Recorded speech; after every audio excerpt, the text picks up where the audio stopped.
ഈ റമദാന്റെ ഒരു ശരിയായ നാടൻ രീതിയിലുള്ള ഒരു വൈബ് നിങ്ങൾക്ക് ആഘോഷിക്കണം എന്നുണ്ടെന്നുണ്ടെങ്കിൽ നിങ്ങൾക്ക് പോകാൻ പറ്റിയ ഏറ്റവും നല്ലൊരു ഓപ്ഷനാണ് കറാമയിലെ റമദാൻ ഫുഡ് സ്ട്രീറ്റ്. മാർച്ച് 22 തുടങ്ങിയിട്ട് ഏപ്രിൽ 7 വരെ എല്ലാ ദിവസവും വൈകുന്നേരം മഗ്‌രിബോട് കൂടി സ്റ്റാർട്ട് ചെയ്തിട്ട് രാത്രി 12 മണി വരെ റമദാൻ ഫുഡ് ഫെസ്റ്റ് അവിടെ നടക്കുന്നുണ്ട്. ശരിയായ നാടൻ വൈബ് നിങ്ങൾ ആഘോഷിക്കണം എന്നുണ്ടെങ്കിൽ പോകാൻ പറ്റിയ ഏറ്റവും നല്ലൊരു സ്പോട്ട് തന്നെയാണ്. അത്യാവശ്യം നല്ല രീതിയിൽ ട്രാഫിക് ഉണ്ടൊക്കെ എന്ന് വിചാരിച്ചിട്ട് നിങ്ങൾ ഏതെങ്കിലും ഫ്രണ്ട്സൊക്കെ ഭാഗത്തേക്ക് പോകണ്ട എന്ന് വിചാരിച്ച് നടക്കുന്നുണ്ടെങ്കിൽ അവർക്കൊക്കെ വീഡിയോ നിങ്ങൾ ഇപ്പൊ തന്നെ ഷെയർ ചെയ്തോളൂ.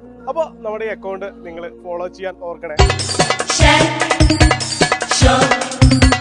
Shake, shake, shake.